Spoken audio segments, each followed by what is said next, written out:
Welcome to our channel, where we bring you the most spine-chilling tales and unsettling true stories. Today, we have a story, The Awakened Guardian.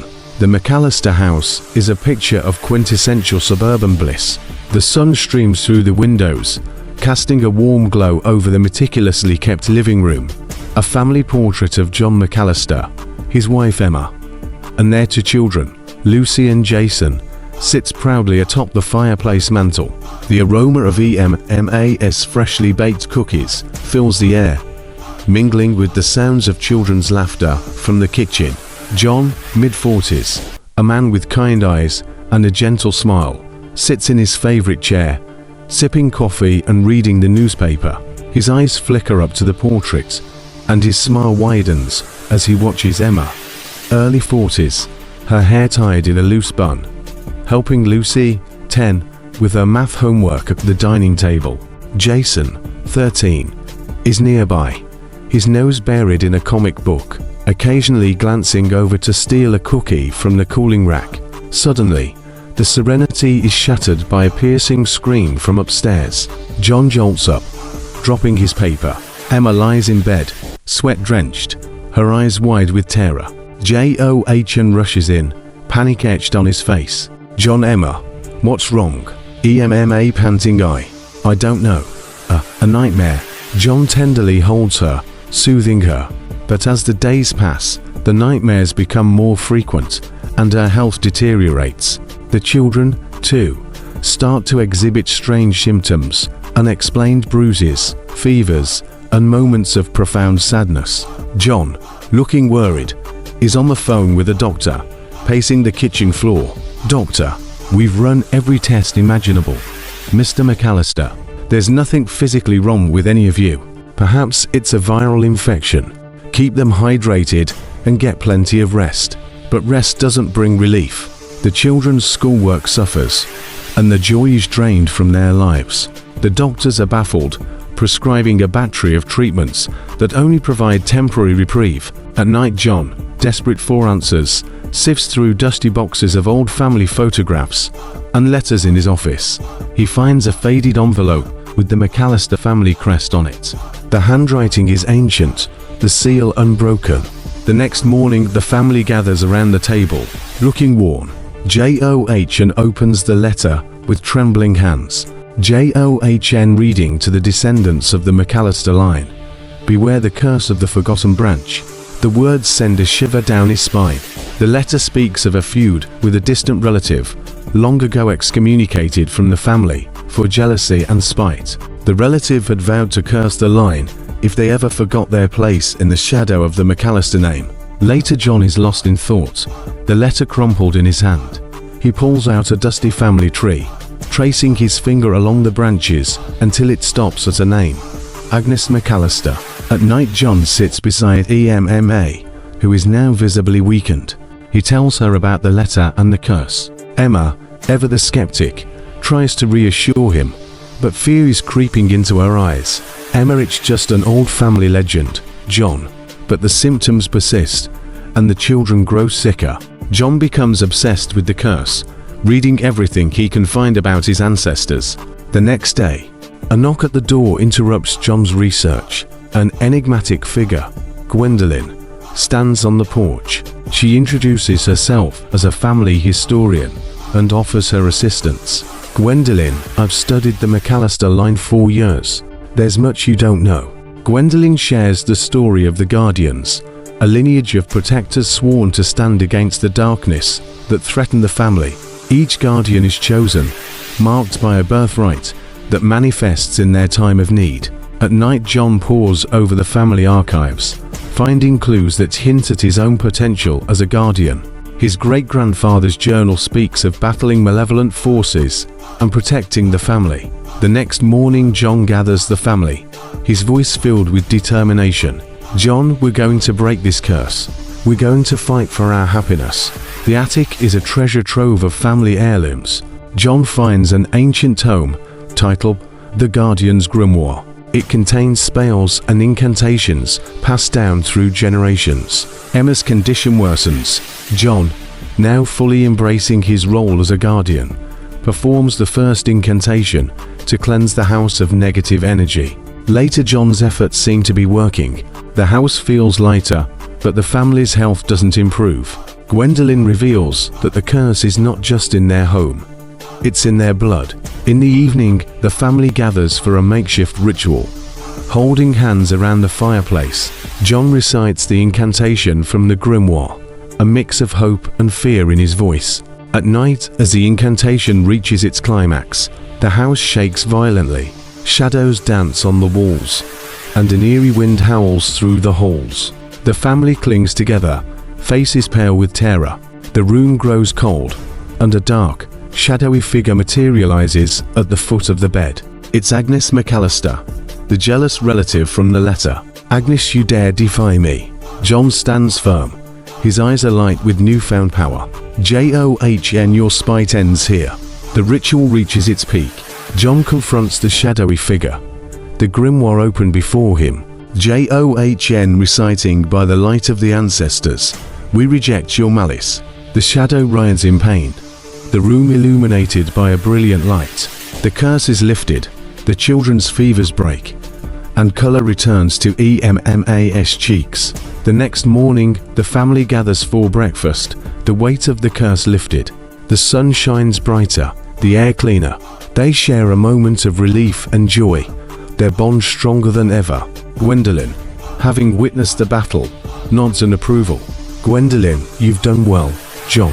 The line of guardians continues.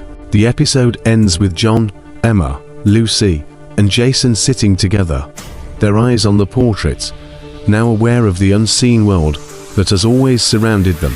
They share a knowing smile, ready to face whatever the shadows hold. To be continued. The first episode of The Unseen Shadow sets the stage for a series that will delve into the world of family secrets, ancient curses, and the battle between light and dark. Through John's journey from skeptic to guardian, the audience is drawn into a narrative that blends the mundane with the mystical, creating a tapestry of suspense, emotion, and discovery. The script is rich with foreshadowing and unanswered questions, leaving viewers eager for the next chapter in the McAllister family's struggle against the malevolent forces that seek to tear them apart. At night, the room is dimly lit by the flickering glow of candles. Sarah McAllister, John's wife, lies in bed, her once vibrant skin now pale and clammy. The curtains flutter slightly, as if whispering the secrets of the night outside. John McAllister, his eyes red from lack of sleep and worrying, sits by her side, holding her hand tightly. The quiet is pierced by the occasional cough from the children's room down the hall. The next morning, John, unshaven and wearing a wrinkled shirt, brews a pot of coffee. The house is eerily silent except for the ticking of the clock on the wall. The fridge is plastered with doctor's notes and prescriptions, none of which have brought relief. The doorbell rings, jolting him out of his thoughts. John opens the door to find Master Lee, an elderly Asian man with a gentle smile and piercing eyes. He's dressed in traditional garb, a stark contrast to the modern suburban setting. In his hand is a cane topped with a crystal orb that seems to glow faintly. Master Lee, in a soothing, accented voice, "John McAllister, I presume?" John, surprised. "Yes. How did you?" "Master Lee, your letter reached me. I am here to help." John leads Master Lee into the living room, where the remnants of a once happy family are scattered about: toys, untouched dishes, and a half-read storybook. The tension is palpable as John explains the situation, his voice wavering with desperation. "John, my wife, my kids, they're all sick. The doctors can't explain it." Master Lee nods solemnly. The invisible hand of fate often leaves its mark in the most unexpected ways. "Tell me, have you ever felt disconnected from your ancestry?" In Sarah's bedroom, John recounts the story of the anonymous letter to Master Lee, who examines Sarah with a knowing gaze. The children, Madison and Tyler, peeking from the doorway, curiosity piqued by the stranger in their midst. Master Lee, this is the work of a powerful and spiteful force. A relative, perhaps. John swallows hard. "Yes, my aunt. We had a falling out years ago." Master Lee sits cross-legged on the floor, surrounded by candles and ancient tomes. The room is filled with the scent of incense. He speaks to John, who is pacing nervously. Master Lee, the curse runs deep. It is like a shadow that has seeped into the very fabric of your lives. John pores over dusty family albums and forgotten letters, piecing together the history of the feud. His aunt's resentment had festered over the years, culminating in this dark magic. Master Lee identifies the source of the curse and tells John about the artifact of luminance, a rare and powerful object that can counteract its effects. Master Lee, this artifact is hidden in the heart of the city's oldest cemetery. Only a true guardian can find and wield it. John finds an old family crest and a journal belonging to his great-grandfather, hinting at their lineage as guardians. The journal is filled with cryptic symbols and tales of battles with the supernatural. Sarah's condition worsens. Her eyes are now sunken, and she can barely speak. John, now desperate, makes a decision. John to Master Lee. I'll do anything. Teach me. Master Lee, very well. But remember, with great power comes great responsibility. John and Master Lee train in the attic, surrounded by forgotten relics of his ancestors. They practice ancient rituals and incantations, John's skepticism slowly giving way to belief. The night before the full moon, the night the curse is set to culminate, John's resolve is tested as Sarah's condition becomes critical. John whispers to Sarah, "I'll fix this, I promise." John gathers the ingredients for a protective potion, guided by the instructions in his great-grandfather's journal. The children watch, hope in their eyes. Under the light of the waxing moon, John, now dressed in a guardian's robe, performs the potion ritual. The children hold hands, reciting a family chant they've never heard before. The potion seems to work. Sarah's color returns, and she takes a deep, restful breath. The children's coughs fade. Master Lee reveals that the artifact can only be found at the stroke of midnight during the full moon at the cemetery's oldest gravestone. John, now fully committed, prepares for his quest. He kisses Sarah and the children goodbye, promising to return with the artifact. At night, John, armed with the journal and a flashlight, navigates the overgrown paths. The cemetery is eerie and still, the air thick with anticipation. John finds the gravestone, the name of an ancestor long forgotten. He recites an incantation, and the ground trembles. The artifact emerges, glowing with an ethereal light. John is confronted by the spirit of the curse, a shadowy figure emanating malevolence. It whispers taunts about his family's suffering. John, now empowered by his newfound knowledge and the artifact, faces the spirit. John firmly, "You will not harm my family." A battle of wills and light versus dark ensues. John, with the artifact in hand, forces the spirit to retreat. John returns, the artifact in tow. He performs the counter-curse as instructed.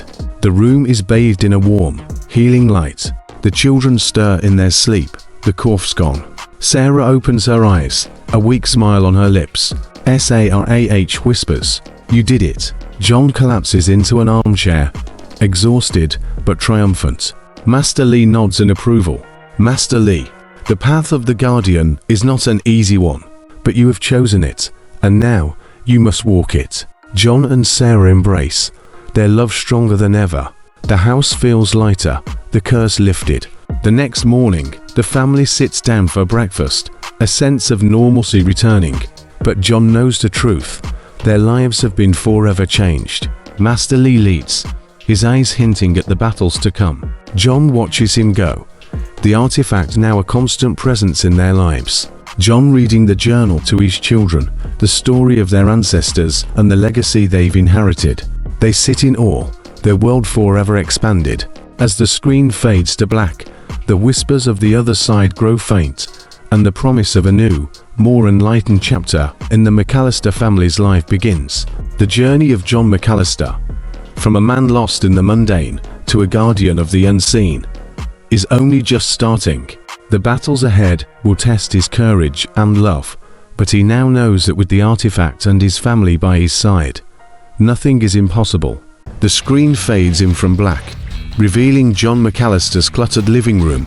The once vibrant space is now tinged with the pallor of sickness. His wife, Laura, lies in a hospital bed, surrounded by beeping machines and a symphony of medical paraphernalia. Their children, Emily and Billy, sit on the floor, their faces drawn and eyes puffy from crying. The air is thick with a tension that seems to cling to every surface. John, his face etched with desperation, opens the anonymous letter once more. His trembling hand traces the arcane symbols etched into the ancient paper. The words forgotten lineage and guardians echo in his mind like a distant memory struggling to resurface. Master Lee's studio is a sanctuary of ancient wisdom, a stark contrast to the cold, sterile hospital. The scent of burning incense fills the air as John steps into the dimly lit room. The walls are adorned with mystical artifacts and scrolls that whisper secrets of the past. Master Lee softly welcomes John. I see the weight of the world upon your shoulders, but fear not, for today you begin your journey to become the guardian your family needs. John nods solemnly, his eyes fixed on Laura's photo clutched in his hand. John, now dressed in the simple white garb of a novice, is seated cross-legged on a cushion before Master Lee. The old man's eyes bore into him, filled with an intensity that seems to peer into his very soul. Master Lee, to combat the darkness, you must first find the light within. Close your eyes and feel the energy that flows through all living things. John does as instructed, his breathing deepening. The room seems to expand around him as he focuses on the warmth of his own heart. Days, possibly weeks, pass in a montage of rigorous training. John learns to meditate, to feel the energy within and around him. He practices Tai Chi with the grace of a dancer, his movements growing stronger and more precise with each passing moment. His connection to the unseen realms grows stronger. John sits by the window, the moon casting a silvery glow across his worried face. He watches over a sleeping Emily and Billy, who have moved into the studio with him. Their peaceful breathing is a stark reminder of Laura's labored gasps in the hospital. John whispers, I'll save you, Laura, I promise. Master Lee presents John with an assortment of mystical tools, crystals, herbs, and a delicate silver amulet that hums faintly in his hand. Master Lee, these will be your allies in the battles to come. But remember, true power lies within. John nods, his resolve hardening like steel. Later, John's training intensifies. He learns to manipulate energy, casting protective barriers and conjuring healing light. The air crackles with unseen forces as he progresses. At night, John is deep in meditation when he feels a presence. His eyes snap open to find the ghostly figure of his ancestor, a former guardian, standing before him. Ancestral spirit, your path is fraught with danger. John, are you prepared to walk it? The next morning, Master Lee introduces John to the concept of the rare artifact mentioned in the letter. A tome bound in ancient leather with a clasp that seems to pulse with life. Master Lee, the Book of Harmony. It holds the key to ending this curse. But beware, for it is also coveted by those who wish to wield its power for evil. In the evening, John reads the tome by candlelight, his children snuggled up beside him. Their small, comforting warmth grounds him. He delves into the arcane knowledge within. John sits by Laura's bedside, his heart breaking as her condition worsens. Her eyes flutter open briefly, a flicker of recognition in her gaze. Laura weakly, John, I'm so tired. John desperately, hold on, Laura, I'm getting closer. The next day, John's training reaches a crescendo. He must now face his fears and confront the shadow of his jealous relative of a spiritual realm. Master Lee, only by understanding the root of the curse can you hope to destroy it. John stands before a swirling vortex of images. He steps in, and the scene shifts to a long-forgotten family gathering, where his great-aunt, Elspeth, seethes with resentment. The narrative unfolds, revealing her dark intentions and the pact she made to bring ruin upon his line. Later, John emerges from the spiritual realm, shaken but determined. John, I know what I must do. John is jolted awake by a piercing scream. Emily stands in the doorway, pointing at a shadowy figure that looms over Billy's bed. John springing into action. Emily, wake up. This isn't real. He shields Beely with a shimmering barrier of light, banishing the malevolent spirit. The next morning, Master Lee is impressed by John's progress. "Master Lee, you're ready for the final lesson." John is led into a hidden chamber, where the Book of Harmony rests on a pedestal. The air is charged with energy. "Master Lee, you must merge with the book's essence to access its full power." John places his hand upon the book. A brilliant light envelops him, and he is transported through time and space, experiencing the battles and triumphs of his ancestors. He feels their strength and wisdom flow into him. John stands before a mirror, facing a reflection that is not his own. The embodiment of the curse, a twisted version of Elspeth, taunts him. John voice steady. "Your reign of terror ends now." He unleashes a torrent of light, shattering the mirror and dissipating the curse. The morning after, John wakes to find Emily and Beely playing, their cheeks rosy with health. Laura is sitting up in bed, smiling weakly. John breathless. "You're okay." The doctor, baffled by Laura's sudden recovery, shares the good news with the stunned hospital staff. Master Lee watches proudly as John's family is reunited. "Master Lee, you have become the guardian they needed." But the journey is just beginning. Later, John sits with his family, the Book of Harmony open before them. They share a knowing look, understanding that they are now bound by a legacy of protection and sacrifice. John to the children. "We're guardians now, and we'll always be here to keep you safe." The camera pulls back, showing John, Laura, Emily, and Beely training together under the watchful eye of Master Lee. The room is alive with energy, a bastion of hope in the face of the unseen shadows. The air in the McAllister household hung thick with the scent of sickness and despair. The once vibrant walls, adorned with children's drawings and family photos, now felt like a prison, each corner whispering a harrowing tale of the malevolent force that had invaded their lives. The soft hum of the medical equipment was a stark contrast to the silence that had descended upon the house, broken only by the occasional cough from John's wife, Rachel, and the muffled sobs of their children, Olivia and Ethan. John McAllister, his eyes bloodshot from countless sleepless nights, sat by Rachel's bedside, his hand tightly clutching hers. Her skin was cold and clammy, her breathing shallow. The doctors had exhausted their expertise, their expressions grim with the unspoken prognosis. It was in this dire moment that the enigmatic figure of Master Lee entered their lives.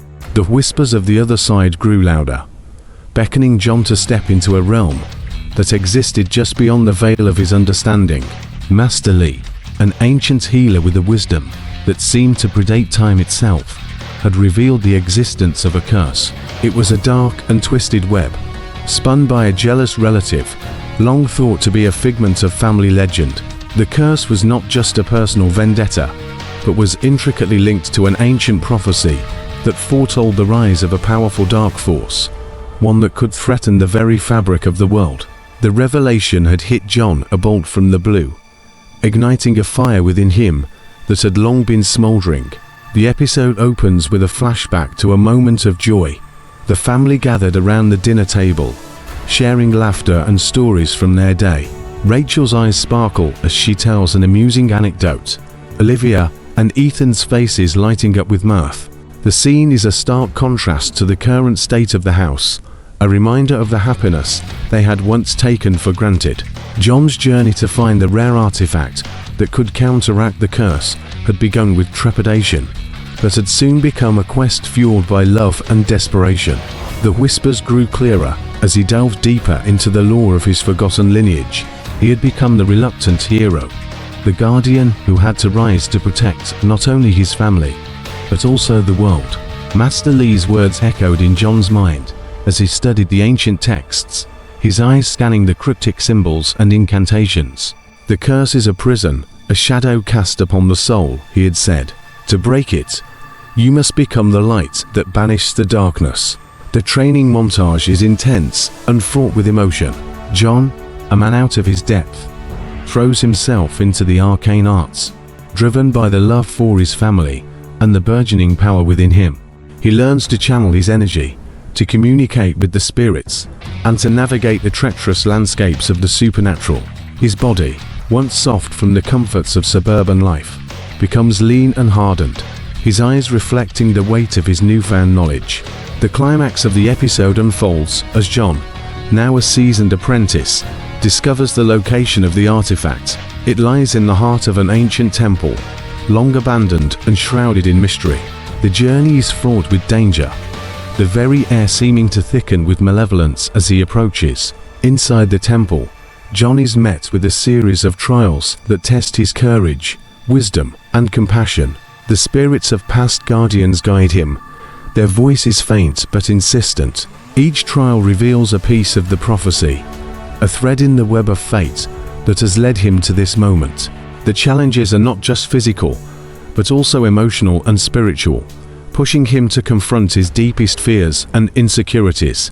The final trial is the most harrowing. John faces a mirrored room, the reflection of his own soul staring back at him. The curse manifests as a shadowy doppelganger, taunting him with his deepest fears.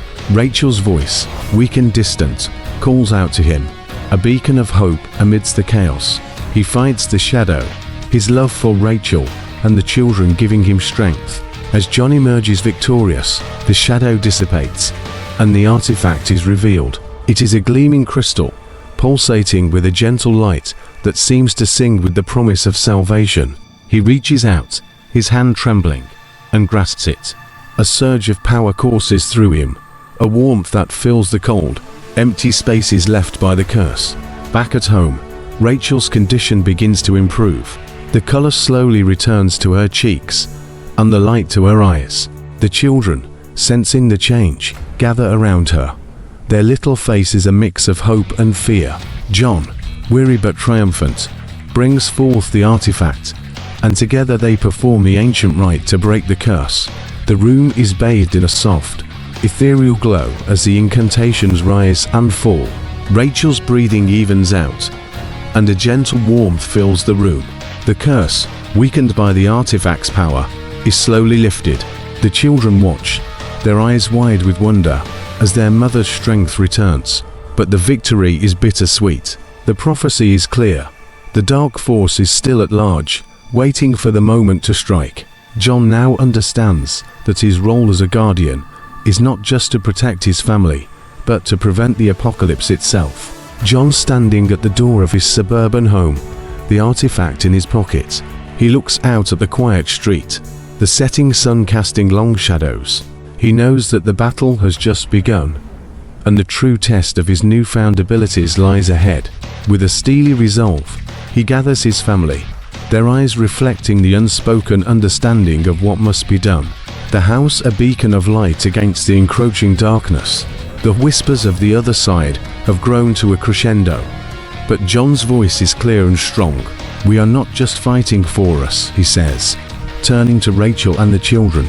"We are fighting for everyone." The whispers lingering like a promise of battles to come. The web of fate has drawn them all in, and it is now John's duty to ensure that the threads of destiny do not unravel into chaos. John McAllister sits at his wife's bedside, her face pale in the moonlight that filters through the curtains. She's lost in a fitful sleep, her breathing shallow and uneven.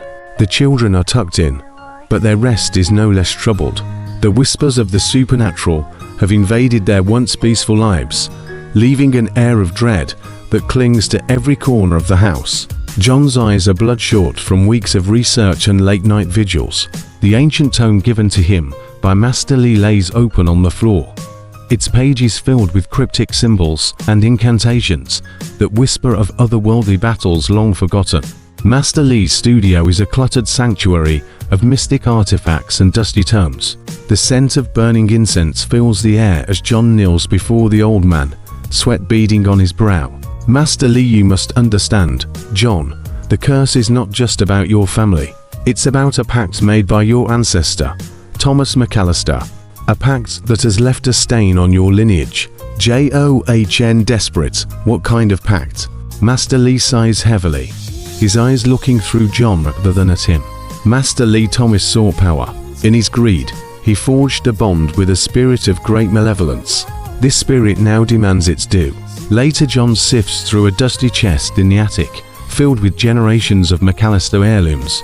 Photographs, letters, and trinkets lay scattered on the floor, each telling a story of his ancestors. His hand shakes as he uncovers a leather-bound journal belonging to Thomas McAllister. John opens the journal, revealing brittle pages filled with the faded script of his ancestor. The words speak of love, loss, and regret. At night, John, unable to sleep, pores over the journal by candlelight. The words of Thomas McAllister seem to leap off the page, recounting a night much like this one, when he too faced a crisis of faith and desperation. A younger, more vital Thomas McAllister stands in the same attic, holding a crystal amulet in his trembling hands. His eyes are wild with determination as he recites an incantation, invoking the spirit of a powerful being. John reads the incantation aloud, feeling a strange energy coil around him. The air grows thick with anticipation, and a chill runs down his spine. The candle flame flickers as a cold draft sweeps through the room. The spectre of Thomas McAllister materializes before John, his eyes filled with a haunting remorse. Spectre of Thomas, angrily, you dare invoke my name.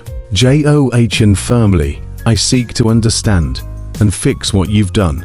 The spectre's anger subsides, replaced by a deep sadness. Spectre of Thomas, the price of power is steep, my descendant, and the debts of the past do not easily forgive. Later, John and the spectre of Thomas McAllister converse in hushed tones, the room suffused with an eerie glow. Spectre of Thomas, the spirit I summoned was a trickster, a creature of shadow and deceit. It offered me power to save my own family, but in exchange, it claimed the lives of those who bore my name. John, why didn't you tell anyone? Spectre of Thomas, ashamed, I was afraid. I thought I could control it, but the darkness grew stronger with each generation. Master Lee listens intently as John recounts his encounter with the spectre. Master Lee, the only way to break the curse is to confront the spirit and offer it something it values more than the lives of your family. John nods, understanding the gravity of the situation. John, but what could that be? Master Lee, you must delve deeper into the past. John, only by facing the truth can you hope to find the key to your family's salvation. At night, John returns to the attic, the journal clutched tightly in his hand. He reads through the pages, searching for a clue. His eyes widen as he stumbles upon an entry detailing Thomas' regret for his actions and his love for his family.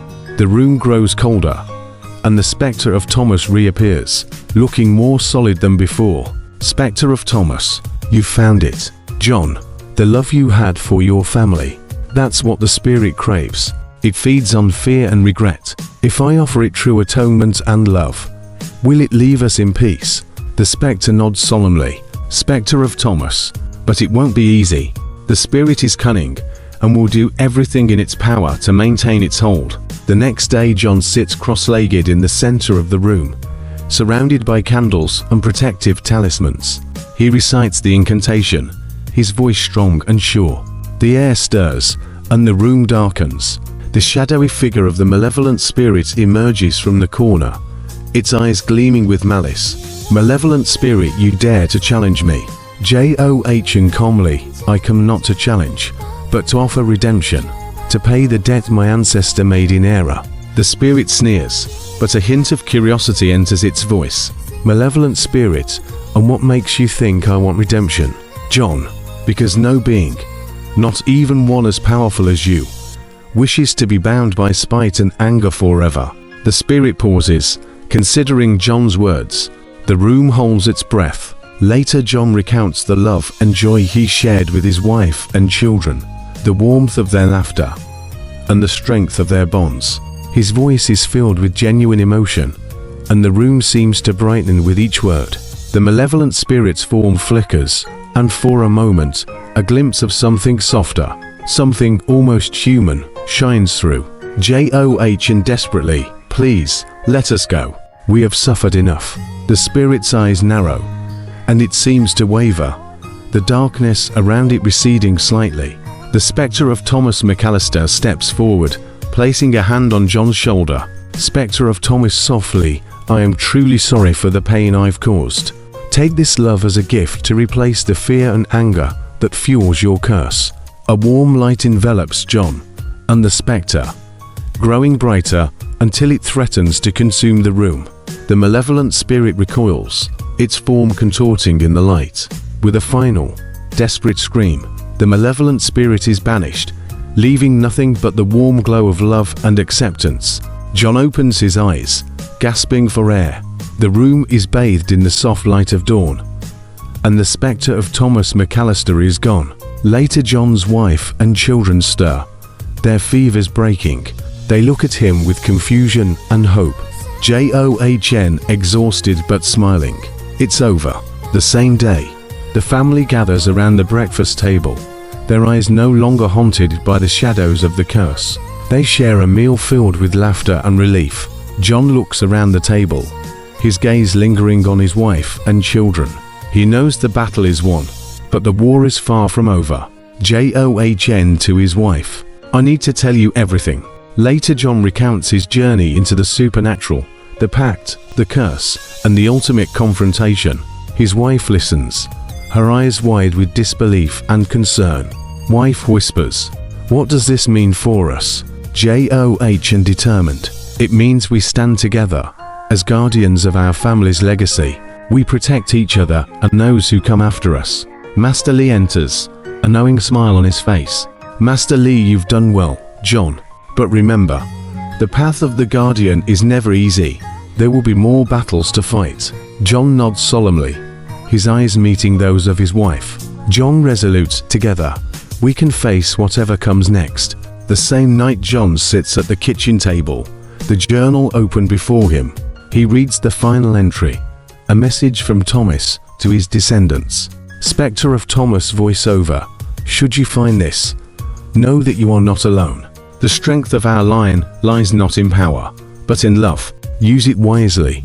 The next morning, John stands at the doorway, watching his family begin to heal. The sun shines through the window, casting a warm glow across the room. Master Lee approaches, placing a gentle hand on John's shoulder. "Master Lee, your training is far from over. But for now, enjoy the peace you've earned." The camera pulls back, revealing the house bathed in the light of a new day. The curse has been lifted, but the shadows of the past still linger. Yet, within those shadows, a newfound strength burns bright. John closes the journal, a newfound sense of purpose alight in his eyes. John whispers, "Thank you, Thomas." John McAllister stood in the moonlit clearing, his eyes closed and chest heaving. He tried to calm the turmoil within. The whispers of the wind grew louder, the rustling of leaves more insistent, as the energy of the surrounding forest swirled around him. His heart felt like it was racing in his chest, not from the exertion of his training, but from the revelation that had shaken him to his core. His son, young Timmy, was not just a victim of the curse.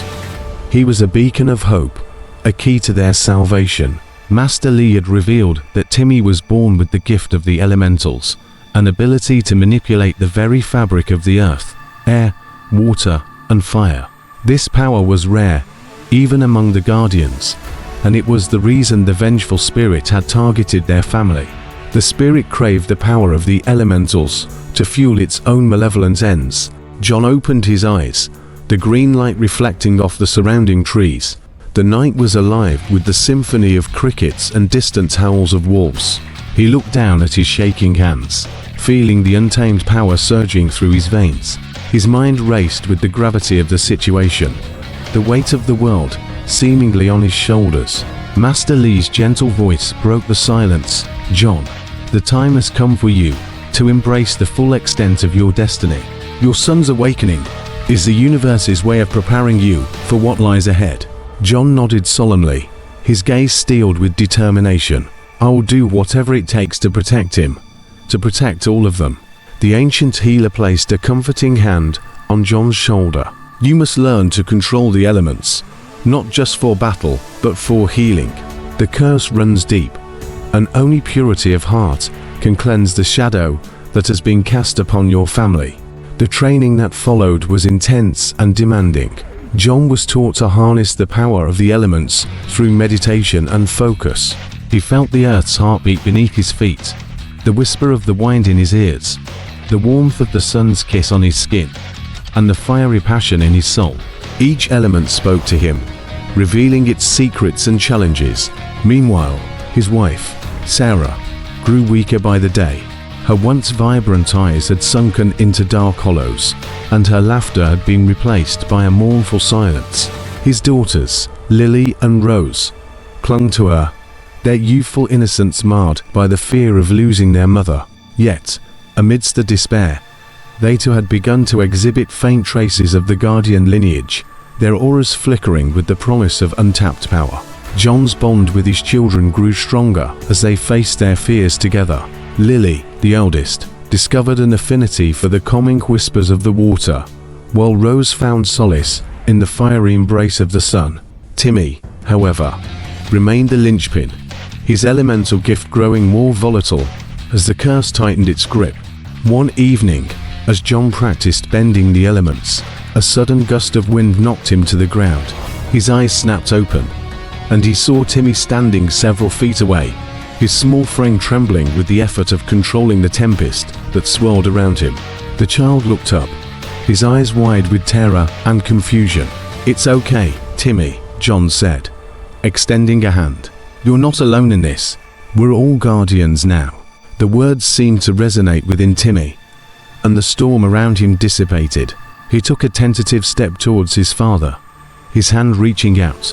The moment their skin touched, a surge of power coursed through John, and he knew that the time had come to face the darkness. The family gathered in the dimly lit attic, surrounded by dusty artifacts and ancestral relics. The air was thick with anticipation and fear. Master Lee spoke in a low, measured tone. "The artifact we seek, hidden within the ancient tome of the elemental guardians. It is a crystal, known as the Heart of Gaia, which holds the purest essence of the elements." John nodded, his grip tightening on the leather-bound book. He felt the power within it, pulsing in time with his heart. "We must find this crystal," he said firmly. "It's our only hope of lifting the curse and saving Sarah." Master Lee nodded gravely. "But beware, the crystal is not just a tool. It is a living entity that chooses its bearer. Only one with a true heart can wield its power." The search for the Heart of Gaia led them on a perilous journey through the shadowy corridors of time.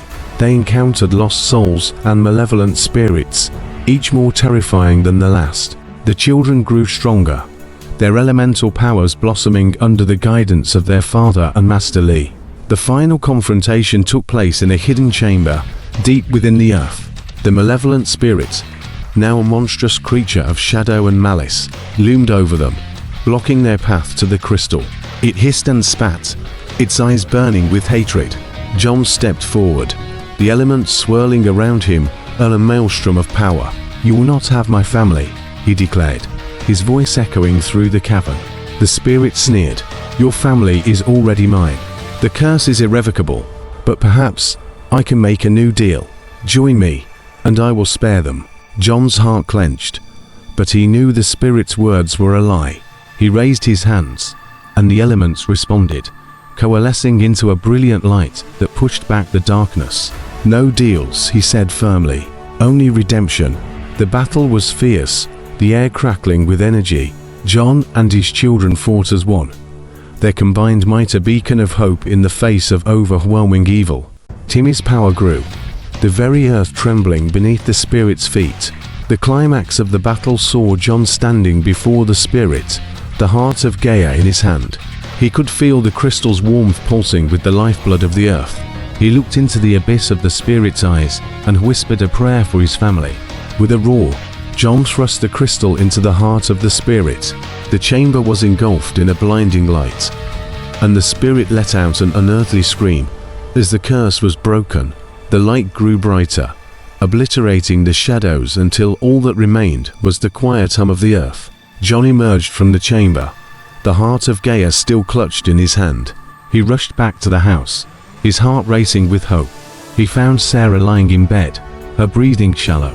He placed the crystal on her chest, and the light from the gem began to pulse in time with her heartbeat. Slowly, color returned to her cheeks, and her eyes fluttered open. She looked up at him, and a weak smile graced her lips.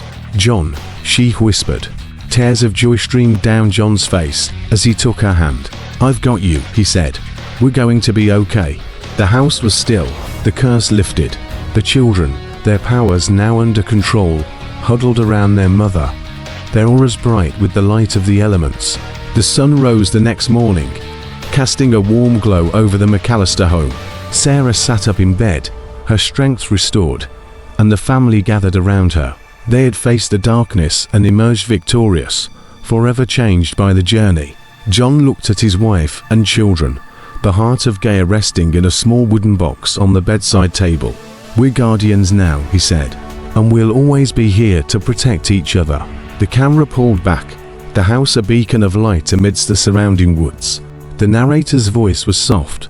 The McAllisters had faced the unseen shadow and found within themselves the power to shine. Their story, one of love and sacrifice, had just begun. In the morning, John McAllister sits at the kitchen table, eyes glued to the newspaper article about the upcoming solar eclipse. His wife, Linda, lays weakly in bed upstairs, her condition deteriorating by the day. His children, Emma and Jake, are unusually quiet, their innocent smiles replaced with furrowed brows of concern. Master Lee's words echo in John's mind. "The eclipse is when the spirit world is closest to ours. It is your only chance to break the curse." John has transformed his office into a sanctuary for his family's protection. The walls are adorned with ancient symbols and talismans. He meticulously arranges crystals and herbs for the ritual. Emma, 10, and Jake, 12, watch from the staircase, whispering about their newfound abilities. They've seen their father practice elemental magic in secret and feel the weight of their impending roles. "Emma, do you think we can really do this?" Jake, "We have to. For Mom." Mid-afternoon, the tension is palpable as the family gathers. Master Lee stands by John's side, a proud yet solemn expression on his ancient face. "Master Lee, remember, the eclipse is the key. The power of the sun and moon together can help you break the curse. But beware, the dark spirit will be at its strongest."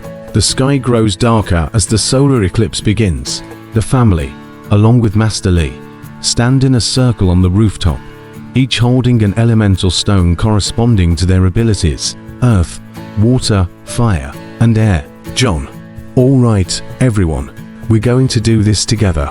When I say go, we'll each channel our elements into the center of the circle." Neighbors gather in the streets, looking up at the eerie spectacle. They notice the unusual activity on the McAllisters' rooftop, but are too captivated by the eclipse to question it. John's voice is steady. The family closes their eyes, focusing their energy. "John, on 3, 1, 2, 3. The children's stones begin to glow faintly. The wind picks up, the air thickens with moisture, and a small flame flickers to life. The stones pulse with power, their glows intensifying. John opens a dusty, leather-bound book, reading an incantation in a language lost to time. The air crackles with anticipation. Suddenly, the ground shakes, and a malevolent force pushes against the protective barrier they've created. The family's stones shine brighter, countering the dark spirit's strength. John reaches into the center of the circle, his hand shaking as he grabs the artifact, a gleaming amulet passed down through generations of guardians. With a shout, John raises the amulet to the sky. The eclipse reaches its peak, and a beam of light pierces the shadow, illuminating the stone. The children's stones pulse in unison, and a wave of pure energy surges forth. Linda McAllister stirs in her bed, feeling a warmth spread through her body. The curse's grip begins to loosen.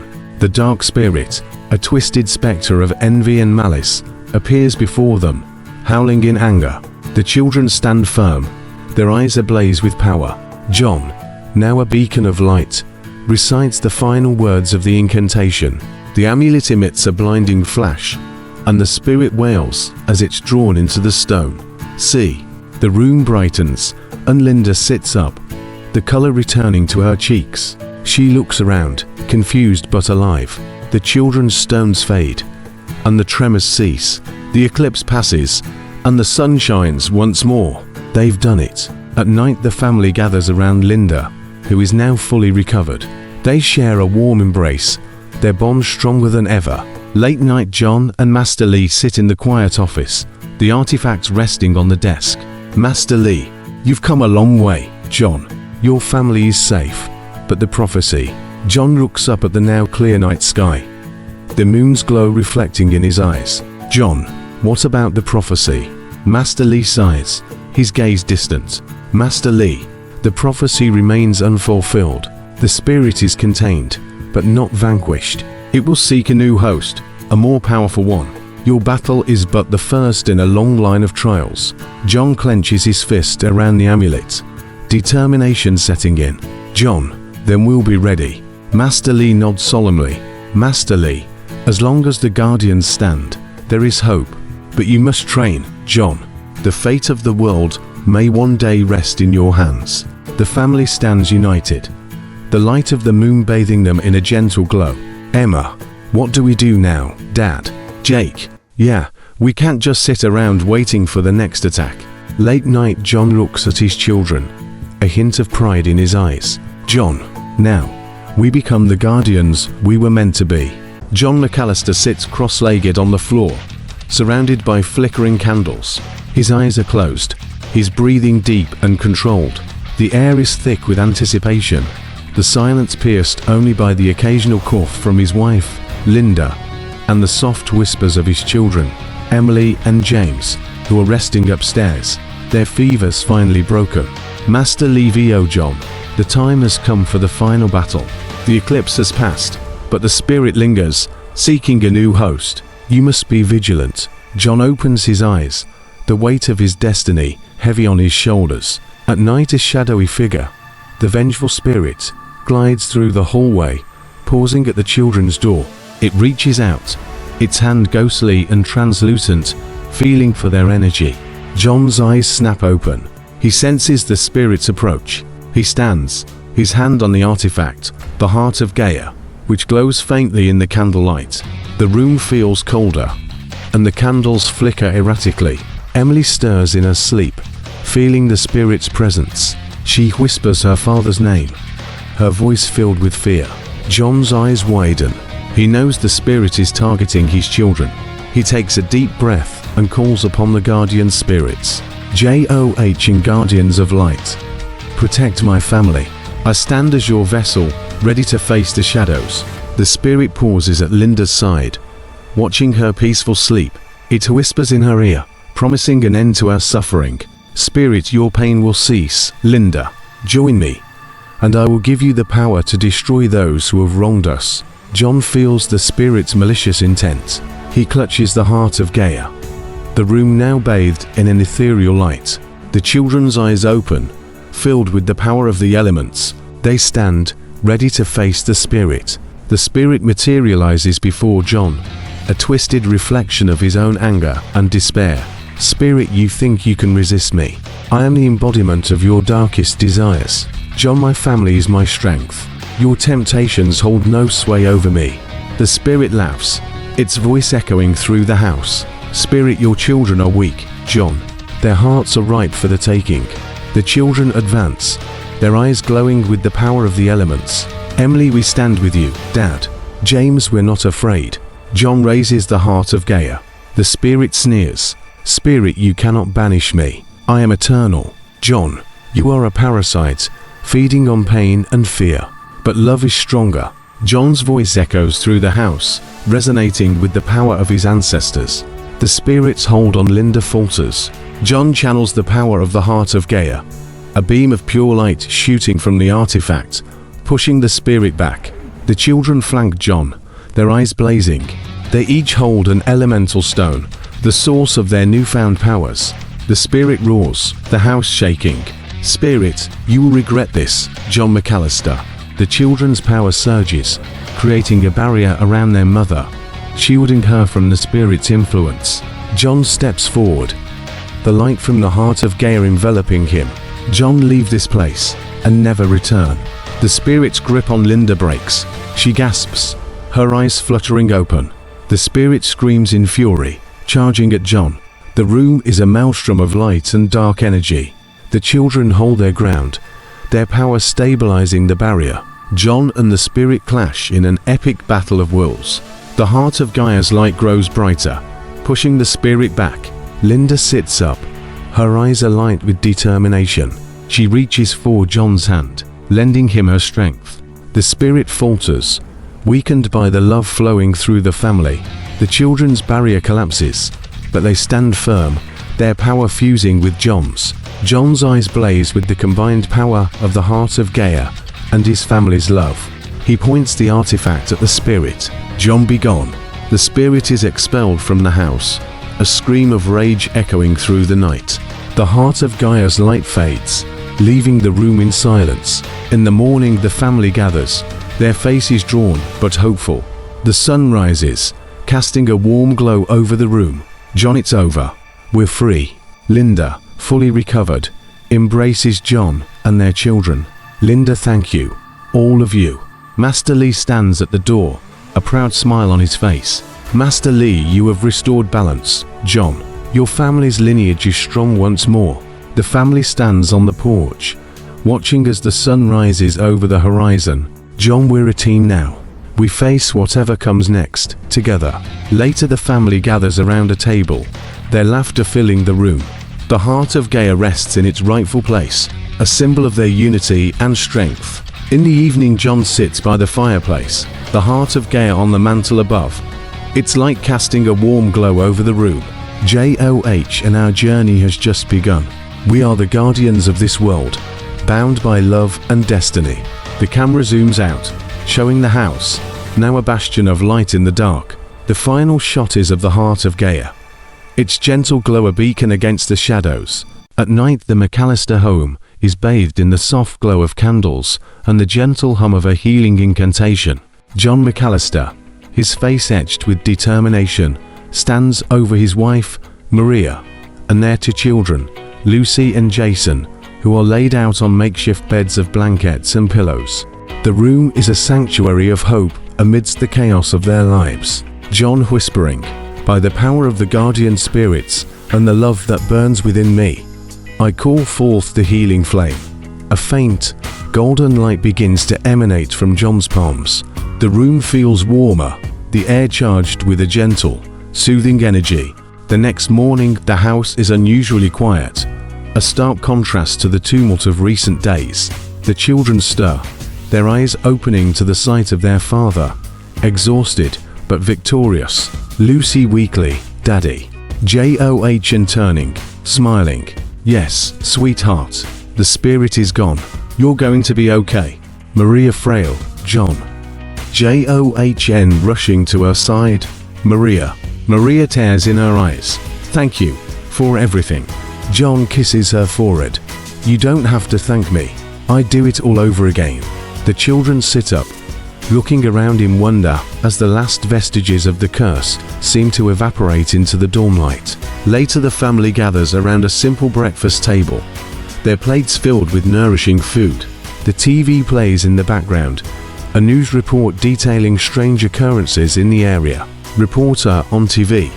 And in other news, a series of unexplained incidents have left the community baffled. Several residents have reported feeling a sudden sense of peace and relief. Jason watching. Dad, do you think? JOH and nods.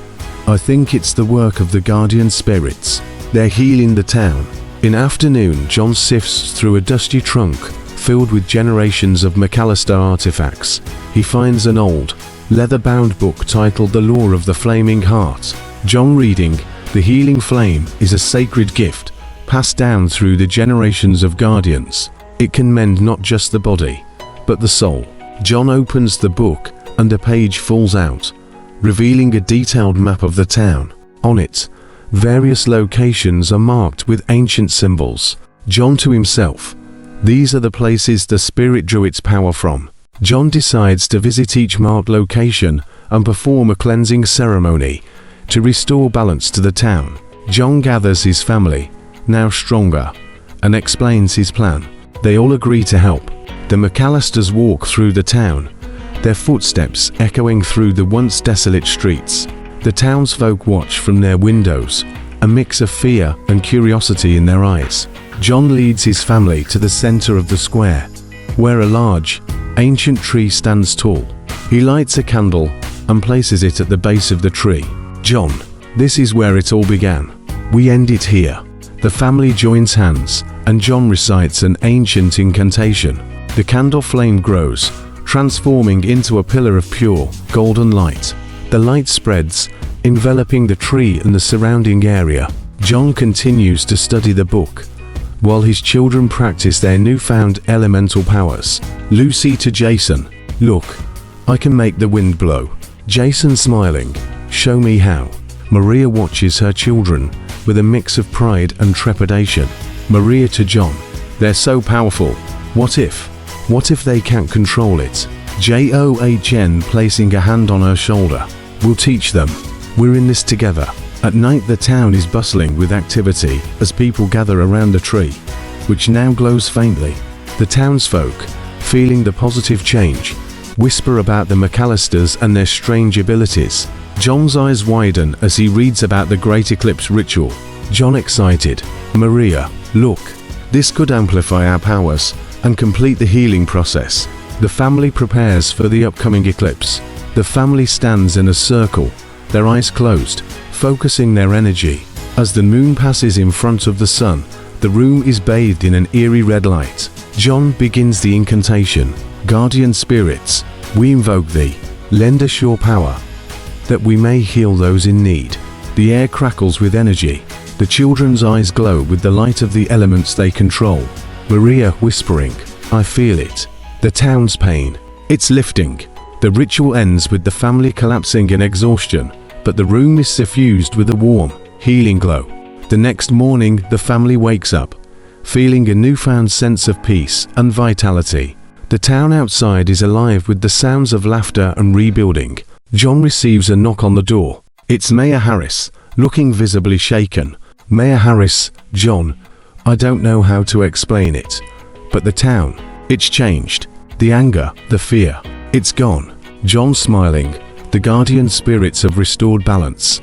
The mayor, still skeptical, leaves with a newfound respect for John. The family spends the day receiving visitors, each telling tales of the curse's end and the miracles that followed. Late afternoon, John looks at his family. Their faces alight with joy. John to his family, "We did it. We're free." The family shares a group hug, their hearts filled with gratitude and hope. As night falls, John sits by the window, watching the town come back to life. John voiceover, "We didn't just fight for our family. We fought for our town. The spirit may be gone, but its legacy remains." John opens the book to the final page, revealing a message written in an ancient script. John voiceover, "We are the guardians now, the keepers of the healing flame. Our journey has only just begun." John McAllister standing in the doorway of his restored suburban home, watching the first light of dawn spill over the horizon. The air is cool and crisp, a stark contrast to the oppressive darkness that had once enveloped their lives. His wife, Rachel, and their children, Emma and Alex, sleep peacefully, their faces no longer etched with pain and fear. The curse that had plagued them for so long is gone, defeated by John's unyielding determination and the power of love. The McAllister house, once a battleground for the supernatural, now stands as a bastion of hope and light. The garden, once withered by the curse's influence, is now a vibrant tapestry of color and life. The walls of the house, once scarred by malevolent energy, resonate with the warmth of a family reunited. The quiet is pierced only by the distant chirping of birds and the occasional rustle of leaves, a stark reminder of the peace they have fought so hard to regain. John steps outside into the dew-kissed morning, feeling the gentle embrace of the earth beneath his feet. He takes a deep breath, savoring the sweet scent of victory mixed with the bitter taste of loss. The journey has been long and fraught with danger, but they have emerged stronger, their bonds unbroken. Master Lee, the ancient healer who had guided John through his metamorphosis from skeptic to guardian, awaits him in the backyard. The ceremonial space is adorned with candles, incense, and ancient artifacts, creating a sacred circle of protection. The air is thick with anticipation as John's relatives and newfound allies gather around, each bearing a symbol of their support: a sprig of rosemary for remembrance, a crystal for purity, and a feather for the swiftness of the guardian spirits. Master Lee, his eyes gleaming with a wisdom that belies his age, nods solemnly at John. Today, you will become the awakened guardian, the protector of the veil between worlds. His voice is a gentle breeze, carrying the weight of his words with grace. John's heart beats faster as he steps into the center of the circle.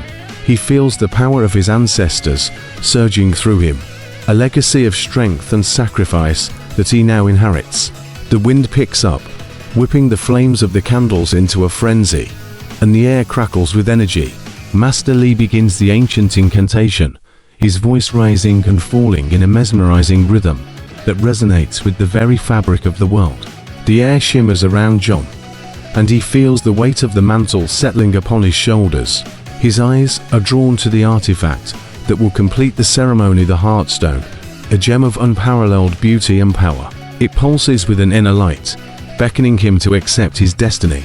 As John reaches for the Heartstone, Rachel emerges from the house, her eyes filled with pride and love. She joins him in the circle, her hand finding his. Their children, Emma and Alex, follow, their young faces a testament to the resilience of the human spirit. Together, they stand as a united front against the shadows that may yet threaten their peace. The ceremony unfolds with a poignant elegance, each step a powerful affirmation of John's commitment to his new role. Rachel's touch is a grounding force, reminding him of the love that fuels his resolve. The warmth of his children's embrace is a beacon of hope, guiding him through the ritual. Master Lee places the Heartstone in John's hand, and the gem's light fuses with John's aura, his eyes glowing with a fierce, protective energy. The incantation reaches its crescendo, and the very earth seems to tremble in response. The veil between worlds thins, and the guardian spirits, once silent observers, whisper their approval. The moment the Heartstone touches John's chest, a blinding flash of light envelops the circle. The energy surges through him, filling every cell of his being. He feels the ancient knowledge of his ancestors flow into his mind, a river of wisdom that is both overwhelming and empowering. As the light subsides, John's eyes refocus on his family. He looks into Rachel's eyes and sees not just his wife, but a fellow guardian, her own strength reflected in the emerald depths of her gaze. Their children, once innocents caught in the crossfire of a cosmic struggle, now stand tall beside them, their eyes alight with the beginnings of their own destinies.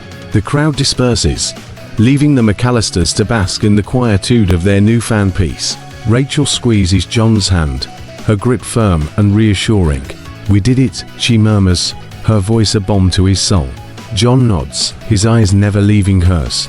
"We did," he agrees, his voice thick with emotion. But this is just the beginning.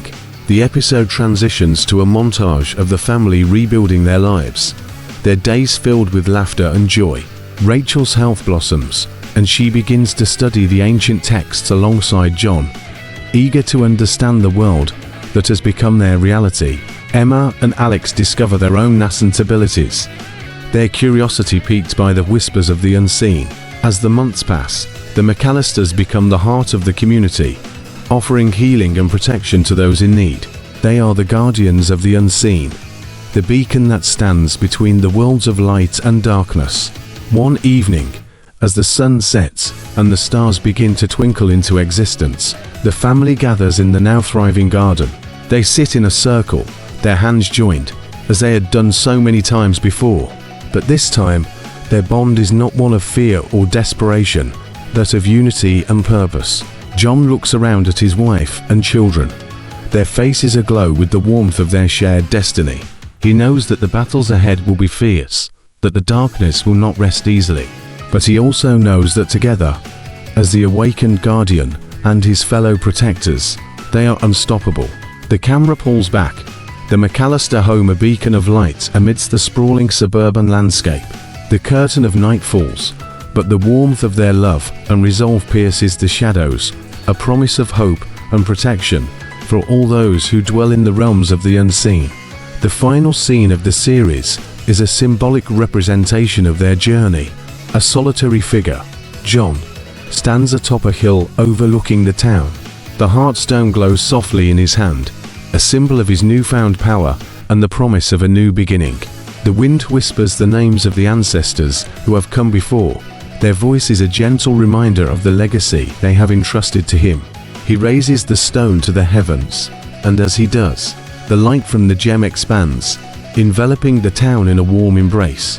The scene fades to black, leaving the viewer with a sense of peace and the understanding that, while the battles may continue, the McAllisters are ready to face whatever comes next. The McAllisters' home, once a bastion of suburban tranquility, now resonated with the gentle hum of a world beyond the ordinary. The lingering scent of incense and the faint glow of candles cast shadows on the walls, a silent testament to the battles they had fought and the bonds they had forged. John McAllister, the newly anointed awakened guardian, stood in the living room, his gaze lost in the flickering flames of the hearth. The warmth of the fire was a stark contrast to the cold reality that had recently entered their lives. The doorbell chimed, and John looked up, the echo of the chime piercing the quietude like a distant alarm. He walked to the door, his hand hovering over the knob. He took a deep, stealing breath. The figure standing outside was not one he had expected to see, yet somehow, it felt inevitable. She was a vision of ethereal beauty, with skin like moonlit silk and eyes that held the secrets of the cosmos. Luna, the clairvoyant, had arrived. John opens the door, a cautious smile playing on his lips. "Luna," he says, "I've been expecting you." Luna's eyes bore into his soul, a knowing smile gracing her lips. "Indeed, John McAllister, the whispers of your victory have traveled far and wide." John invites her in, and she glides across the threshold, her long, flowing dress leaving a trail of incense in her wake. She takes a seat on the couch, her eyes scanning the room, seeking hidden truths within its walls. John sits across from her, his heart racing. "What is it that you've come to tell me?" Her expression turns solemn. "Your triumph over the vengeful spirit was not just a victory for your family, John. It sent ripples through the fabric of the supernatural world, ripples that have not gone unnoticed." John's brow furrows. "What do you mean?" Luna's eyes narrow, focusing intently on John. "The darkness you faced was but a droplet in the ocean of shadows that threatens to consume our world.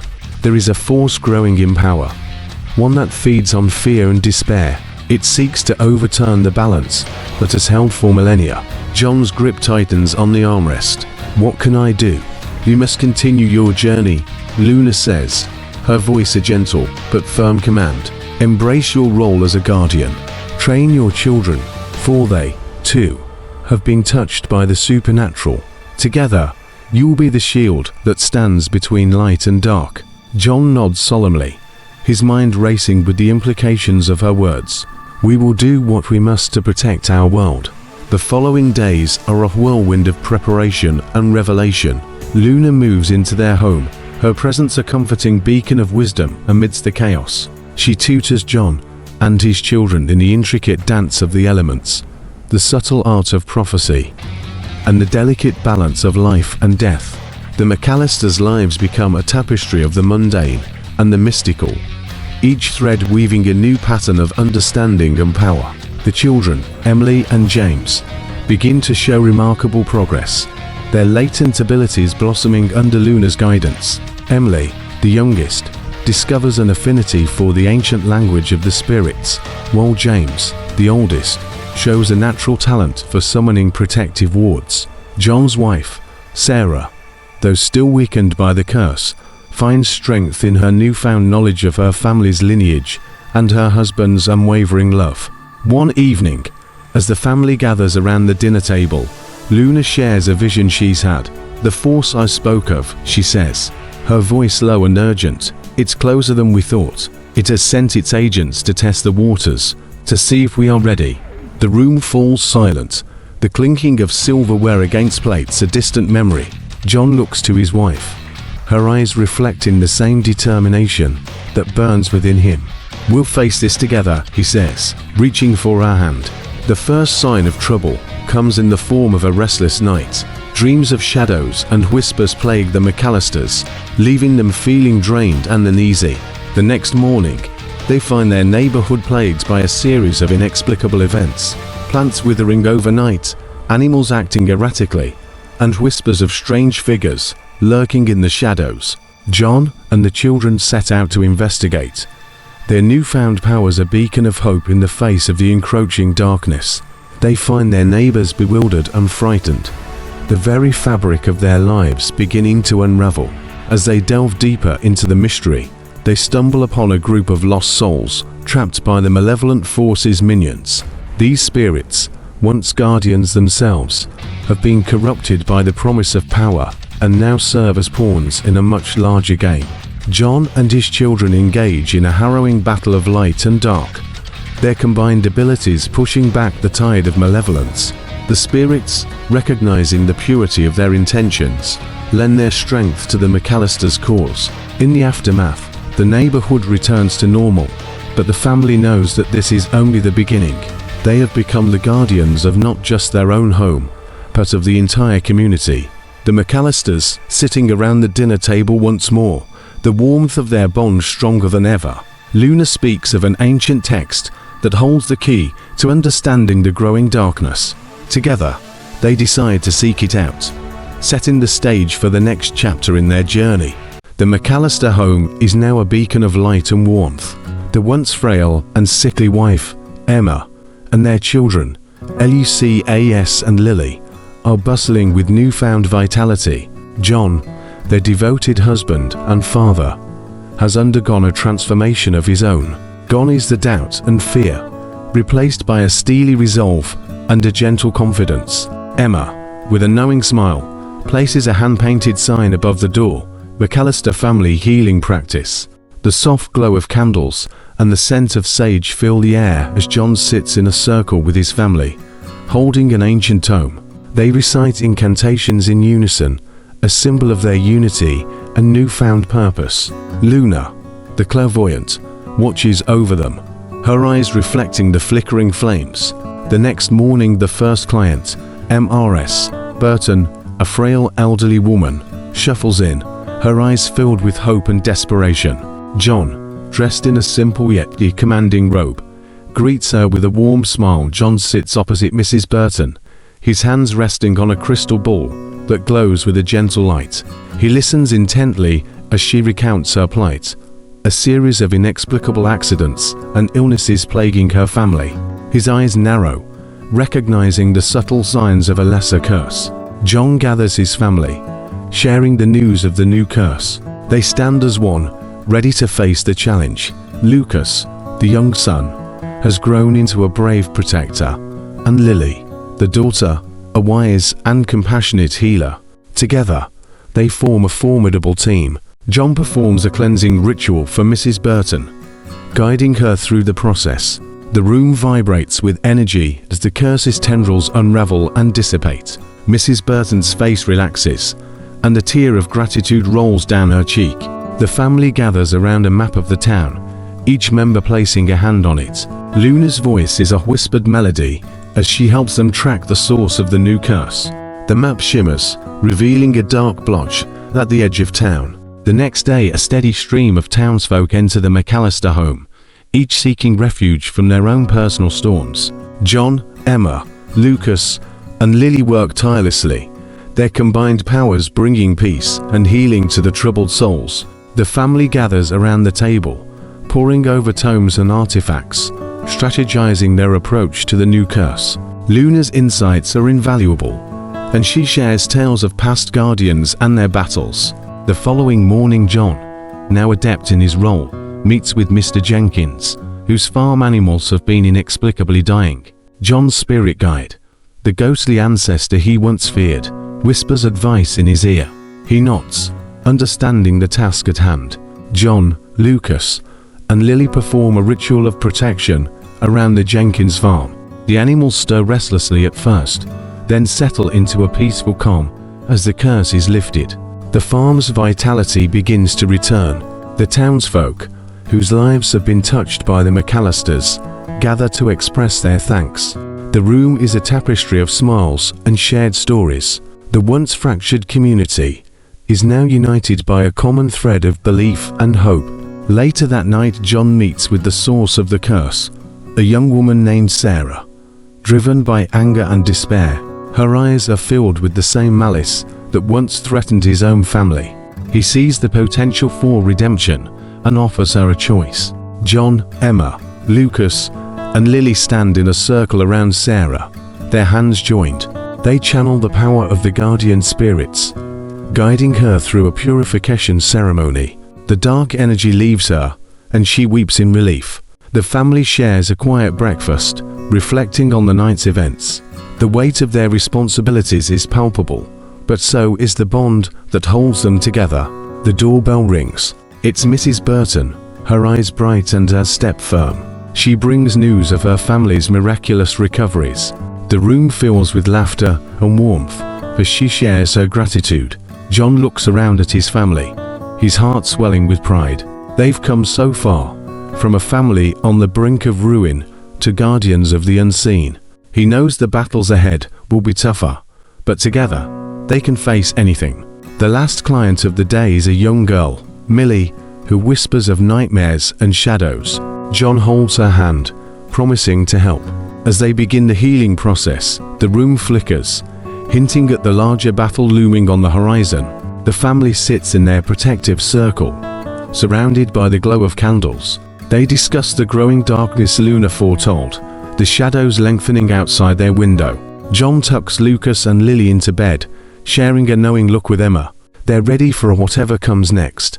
As the lights dim, the whispers of the guardian spirits fill the air, a promise of guidance and protection. The next morning, John opens the door to find the room filled with light. The townsfolk have gathered once more, this time with offerings of thanks and friendship. The McAllisters are no longer outsiders, but the town's protectors. Middle of the night, John stands alone, the moon casting long shadows. He looks to the sky, where the guardian spirits swirl in silent vigil. He knows that as long as he and his family stand together, they can be the shield that blocks the unseen shadows. The McAllister house, once a bastion of domestic bliss, now hums with an energy that transcends the mundane. The walls seem to whisper ancient incantations, the air crackling with unseen forces. John McAllister sits at his dining table, surrounded by arcane tomes and artifacts, his eyes bloodshot from countless nights spent studying the arcane. His hand hovers over a map of the world, his gaze distant. A knock at the door snaps him back to reality. It's Luna, the clairvoyant who has become an unexpected ally in his quest to protect his family and the world beyond. She brings news that chills him to the core. A cabal of dark practitioners seeks to awaken an ancient evil, a force so potent it could plunge the world into eternal night. The door creaks open, and Luna steps in, her eyes haunted. She holds a tattered scroll, the parchment yellowed with age. "John," she says, her voice trembling, "I've had a vision. A grave danger is upon us." John's heart races as he takes the scroll. The script is cryptic, but the images it conjures are not. A shadowy figure, a world in flames, and the unmistakable symbol of the curse that once plagued his family. John gathers his family, each member now a beacon of light in the oncoming storm. His wife, Rachel, her health restored, stands strong beside him. His children, Emma and Daniel, their eyes gleaming with a newfound sense of purpose, listen intently as he breaks the news. "We can't ignore this," John says, his voice firm. "We're the guardians now. We swore an oath to protect those who can protect themselves." Rachel nods, her hand finding his. "We're in this together." The McAllisters embark on a quest that takes them to the far corners of the globe, tracing the dark whispers of the ancient evil. They face trials that test their courage, their wit, and their very souls. In the frozen wastes of Siberia, they encounter the first of the dark practitioners, twisted by power and desperation. The battle is fierce, but the McAllisters are a formidable force. John wields the elements like a maestro, Rachel's empathic abilities piercing the veil of deceit, and their children, Emma and Daniel, showcase their burgeoning talents. Together, they stand as an unbreakable shield against the encroaching darkness. As they delve deeper into the conspiracy, they learn that the dark force is none other than the fallen star, a celestial being banished eons ago. The cabal, led by a charismatic yet sinister figure named Mordax, believes that by freeing the fallen star, they can harness its power and reshape the world in their image. The stakes are higher than ever before. The very fabric of reality is at risk, and the McAllisters know that they are the world's only hope. They forge alliances with other guardians, individuals like themselves who have been called to serve a higher purpose. In the heart of a dense jungle, they find the chamber where the fallen star is imprisoned. It's a place of ancient beauty and terrifying power, where the very air seems to pulse with malevolence. The final confrontation looms, and John knows that this is not just a battle for the world's fate, but a test of their family's unity. The climax unfolds as John and Mordax engage in a cerebral dance of power, their wills clashing like thunderclaps. Rachel, Emma, and Daniel stand ready, their combined strength a bastion of light that John draws upon. The chamber shakes, the very air crackling with energy as the two forces collide. In a moment of desperation, Mordax reveals a dagger, a weapon imbued with the power to shatter the star's prison. John moves to stop him, but the dagger is too close to the seal. Instead, he does the unthinkable. He takes the blade for his family. The room goes still. John's body lies on the cold stone floor, lifeblood seeping out around him. Rachel's scream echoes through the chamber, a sound that shatters the hearts of all present. But as the tears fall, a warm light envelops John, and the dagger shatters in his hand. The fallen star is not freed, but it's not destroyed. Instead, the light from the shattered dagger pierces the heart of the star, changing it. The once malicious entity is now a beacon of hope, its power now bound to the Guardians. The McAllisters emerge from the jungle, forever changed by their ordeal. They stand at the precipice of a new destiny, united by the Guardians' oath they have sworn. Back at their suburban home, the family gathers in the living room, the warm glow of the fireplace casting flickering shadows on their faces. John, Rachel, Emma, and Daniel sit in a circle, their hands joined. "We are the Guardians," John says, his voice resonating with solemnity. "We stand between the world of light and the realm of shadow. We are the unseen protectors, the silent sentinels." The children repeat the words, their young voices strong and clear. Rachel looks at her husband, her eyes filled with pride. The camera pulls back, the room shrinking to a pinprick of light in the vastness of the unseen world. The McAllisters are now a beacon in the darkness, a symbol of hope for those who dare to believe. The season ends with a quiet resolve, the Guardians ready to face whatever comes next. The world continues to spin, blissfully unaware of the battles waged in its defense. But the McAllisters know the truth, and they stand vigilant, ready to protect the unseen. The screen fades to black, the words "the Guardian's oath" lingering in the air. The story of the awakened Guardian and his family is far from over, but for now, the shadows retreat, and the light holds firm. The legacy of the McAllisters is set in motion, a legacy that will resonate through the annals of time. If you enjoyed this video, don't forget to subscribe, like, share, and comment below with your thoughts. Have you experienced a spine-chilling horror that left you trembling? Share your terrifying tale with us by emailing nightmarenetwork.com, and we'd be thrilled to feature it on our platform.